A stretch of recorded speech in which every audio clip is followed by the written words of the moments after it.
Donc, comme vous le savez, les recommandations européennes qui sont sorties récemment disent que les tests non invasifs sont bons pour exclure le diagnostic de fibrose avancée dans les populations à faible prévalence, donc la médecine générale. Et que les 3 marqueurs sanguins les plus utiles sont les transaminases et les plaquettes, et qu'on devrait les utiliser en population primaire. Donc, le but de notre travail, c'était d'évaluer un calcul automatique de FIB4 au CHU de Bordeaux pour le dépistage des maladies sévères du foie. Alors, si vous ne connaissez pas le FIB4, il y a l'âge, les transaminases et les plaquettes. Donc, c'est une étude prospective monocentrique qui a duré 6 mois et qui s'est arrêtée la veille du confinement. Donc, tous les patients ont été pris en charge au CHU de Bordeaux, qu'ils soient hospitalisés ou en externe, et qui avaient une prise de sang effectuée au CHU de Bordeaux. Pardon. Donc on a exclu les patients de plus de 70 ans parce que l'âge pèse très lourd dans le FIB4 et on n'aurait eu que des cirrhotiques de plus de 70 ans. Les transaminases élevées à plus de 200 pour éviter les causes aiguës de cytolyse, quelles qu'elles soient.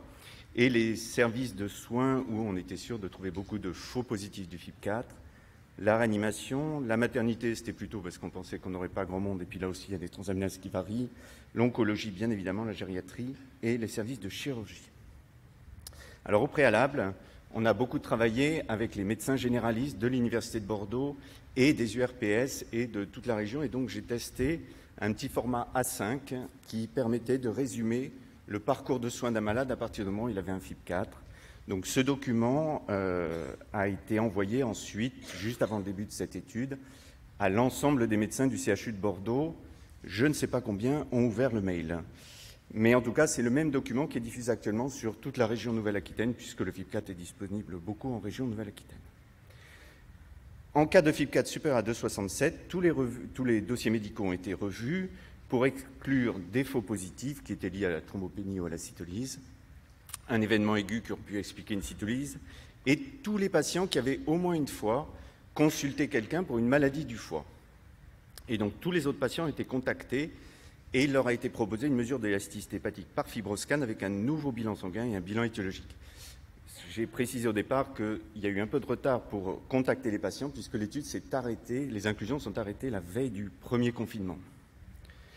Donc 16 100 patients ont eu un calcul automatique de FIB4 au CHU de Bordeaux pendant 6 mois.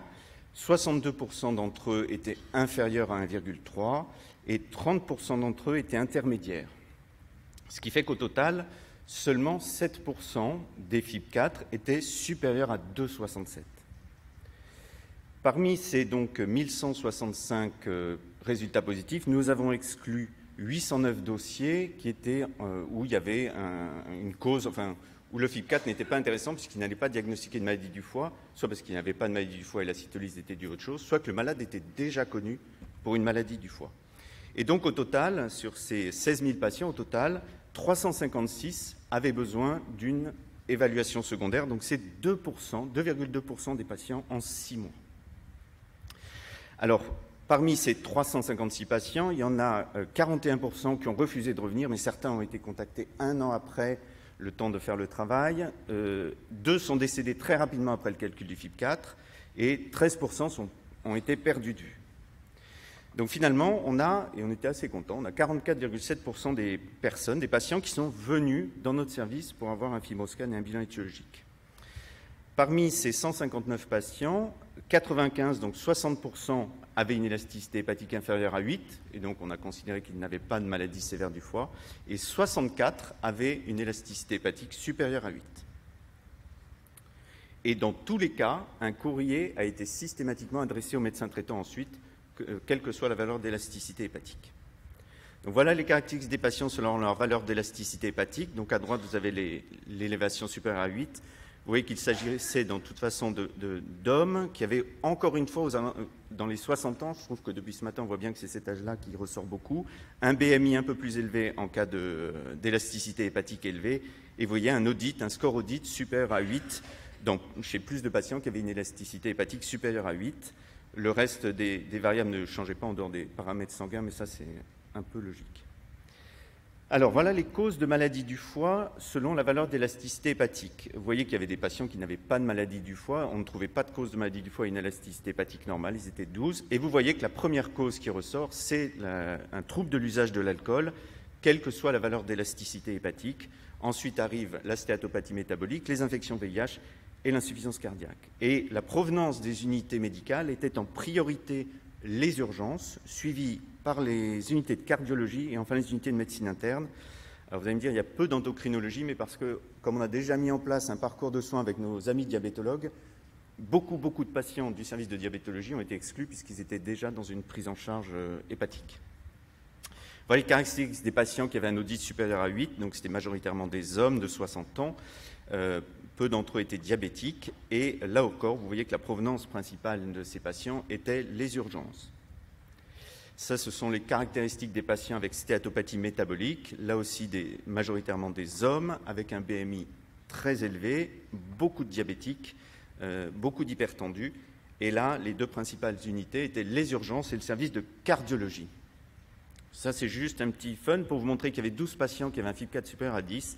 C'était majoritairement des hommes, majoritairement avec un audit supérieur à 8, la cause retenue était une consommation d'alcool et l'élasticité hépatique était supérieure à 8 dans 83% des cas.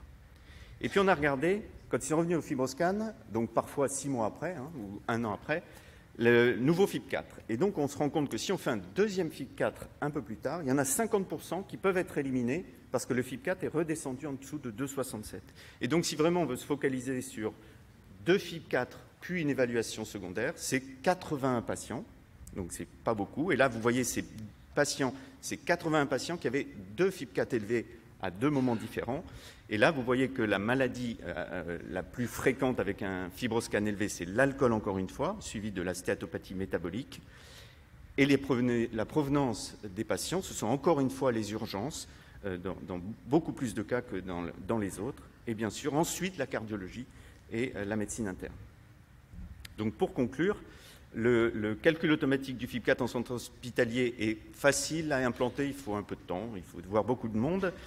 31% des patients qui avaient un FIB4 élevé nécessitaient une deuxième étape, mais près d'un patient sur deux avait un FIB4 inférieur à 2,67 lors de la deuxième évaluation. La principale cause de maladie du foie est un trouble de l'usage de l'alcool et l'unité médicale à prioriser pourrait être les services d'urgence. Je vous remercie pour votre attention. Merci et bravo pour le travail. Juste une question, tu as la valeur en fait, du délai de recontact, tu dis que ça a été très variable, mais là, c'était variable comment? Le délai le délai entre le FIB4 et le contact que vous avez eu, la valeur moyenne ou médiane? Alors, il est de 6 mois à 1 an. D'accord, c'est peut-être ça qui a joué. Oui, parce que ça a été compliqué de le faire pendant l'été. Donc, en fait, le travail est surtout refait à la rentrée en septembre. Tu vois, donc, Et ça a été perçu comment par les médecins traitants à qui vous avez envoyé le courrier au final? Ça a été géré comment? Perçu comment? C'est-à-dire que les médecins traitants, vous avez eu quel retour des courriers que vous avez envoyés pour dépister? Mais on a envoyé aux médecins traitants. En fait, on a contacté les patients directement ou les médecins généralistes. On a essayé d'avoir les patients. Donc, les patients, on les a récupérés quand on les a eu au téléphone. Et après, le courrier est parti systématiquement aux médecins traitants. D'accord, merci. Une question au micro? Oui, Victor, bravo. Tu as cité en introduction les recos ASL.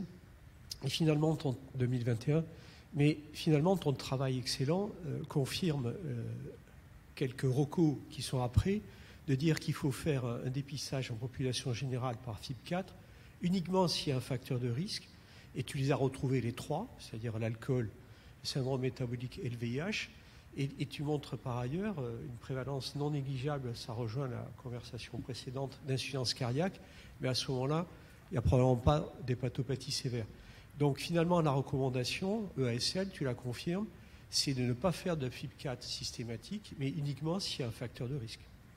Alors, je ne suis pas tout à fait d'accord, parce que la première cause, tu as vu, c'est un trouble de l'usage de l'alcool, et près d'un patient sur deux qui avait un trouble de l'usage de l'alcool n'était absolument pas pris en charge pour cette maladie et n'avait pas de maladie du foie. C'est-à-dire qu'en fait, dans mon courrier au médecin traitant, j'ai pu lui dire « il n'y a pas de fibrose », mais il y a un audit supérieur à 8. Et ça, rien que ça, c'est déjà important. Donc je n'ai pas travaillé sur la fibrose, mais j'ai alerté sur un trouble de l'usage de l'alcool qui n'était pas noté dans les dossiers, on n'en avait pas l'information.